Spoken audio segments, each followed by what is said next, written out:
So, here we are, the morning after the night before.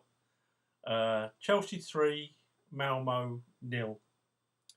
The game, first half, was pretty awful. Um, the only highlights were Hudson-Odoi and Willian. Willian playing on the left wing was like he was back to his old self. Someone on Twitter, I can't remember who it was, pointed out, yes, because he's in his natural position that he can't normally play because Hazard's there. But Hudson-Odoi, he must have proved. He don't do a lot defensively, don't get me wrong, but in the right formation, he could be a match winner. A lot of potential. Christensen, he had a handful actually. He had a handful to take care of, but he done all right.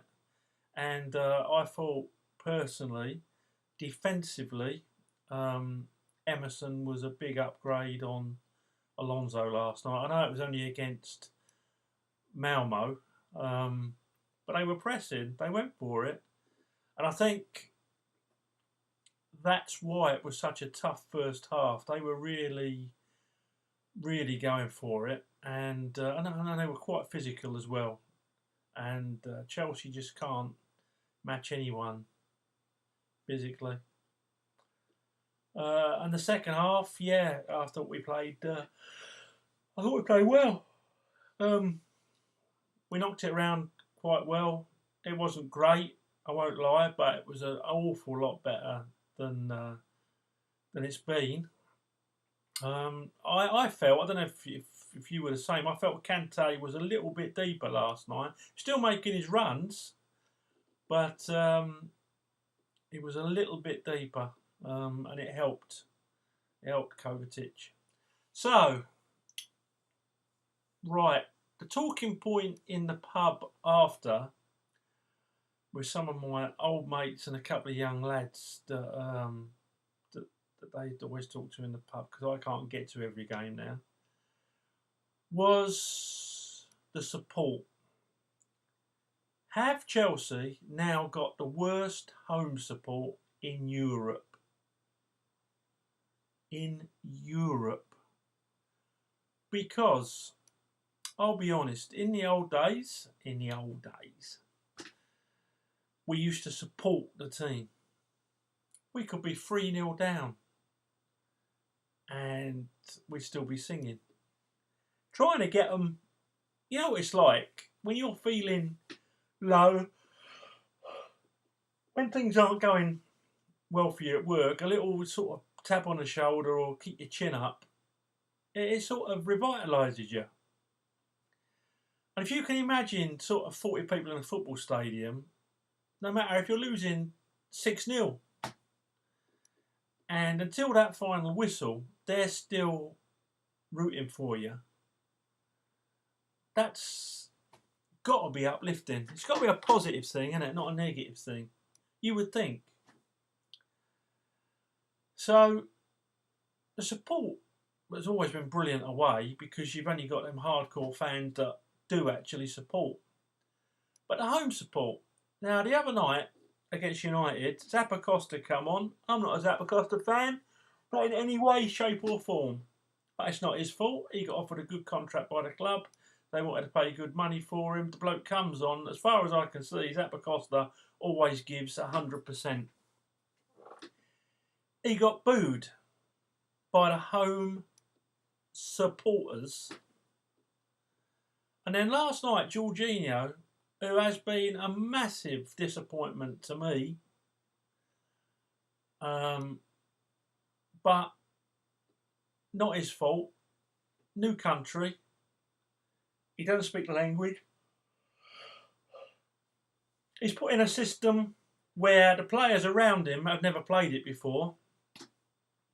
Yeah, I'm a big critic of him, but I also realise the difficulties that he's facing. But do you know what I didn't do last night, which a lot of people around me did in the Matthew Harding? They booed when Jorginho came on. Some even booed at half time. And I thought to myself, are you really supporters? Or are you expectors? Because Chelsea have been so successful in the last sort of, say, 20 years. Yeah, we'll say 20 years, since 97. Since before Abramovich. We were getting there. Because Chelsea have been so successful, people expect success. And if they're not getting it, they boo like little kids in a children's playground. They don't support. They don't get behind the team. They don't sing. They don't put a little arm around people. They boo and shout abuse. I think that they are the Tommy Tankers, if we're really being honest about it. They're not supporters. So, in the pub afterwards, my two mates, I go to maybe only 3 or 4 away games a year, particularly when they're up north, because I'm based up there a lot now, either up or down south, because I'm based on the Isle of Wight as well. But yeah, we come to the conclusion that the away support is brilliant. Second to none, probably.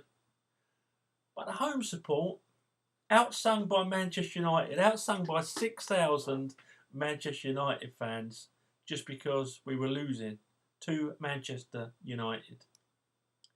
Look at their team. I could understand booing after the Manchester City game. I could understand that. I could understand if someone wanted to boo after the final whistle of the Man United game, if they so wish. Still can't see the point. But booing at half time, that's going to do a lot, isn't it? If you booed last night, you're not a Chelsea supporter. You're an expector that goes to Chelsea. There's a big uproar the other day because someone was on saying, if you don't go anymore, or if you don't go and watch, are you still a Chelsea supporter? Well, I thought long and hard about it. Yeah, if you buy a piece of merchandise from the club, you're a Chelsea supporter. Anyone can be a Chelsea supporter, I suppose. I think you're a follower. As soon as you buy something from the club, or as soon as you put money through the turnstile, you're actually a supporter, I think. But you can be a follower. But if you're a supporter and you actually go to the game, why not try supporting? Last night we were pretty well outsung by Malmo. Man United, yeah, I suppose you can understand 6,000 United fans. Load of Chelsea, as Roy Keane would say, prawn eating expectors. You can understand United's away support out singing her. But Malmo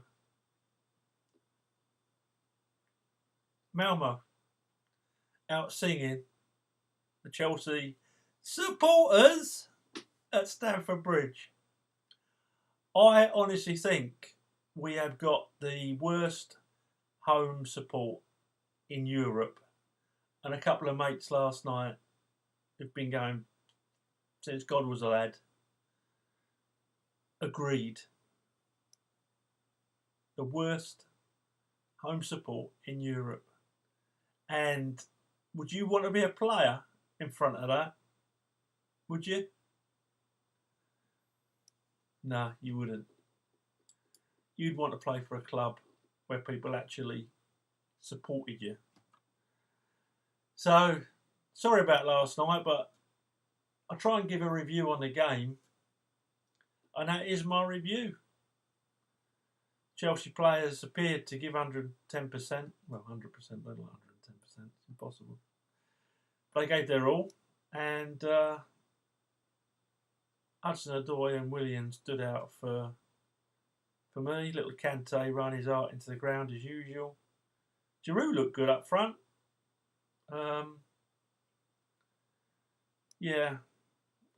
Dave, he is just a centre half now, isn't he? Emerson looked all right. Barkley lost the ball consistently, but scored a cracking free kick. That's it really. That's my review of the game. But what comes over more than anything is some of the shocking supporters that we've got. Someone on Twitter said to me last night, "Oh, did the players give them anything to cheer for?" I think that summed up the mentality out there. We want them, no matter how much they get paid, we want them to give everything for that badge. So if they're not doing their job, boo them after the game. When that whistle goes, boo them after the game. Abuse them if you want to, if you're that way inclined. But during that 90 minutes, it's your job as a supporter to support. So sing, let's be a bit positive, and that's going to be hard Sunday, I know. Let's support during the 90 minutes, please. I think it really will help the team. And it always used to be like that. It's sad to see what's happened. I've seen it coming, but I think Monday and last night were the icing on the cake. Okay, speak to you after Sunday's game.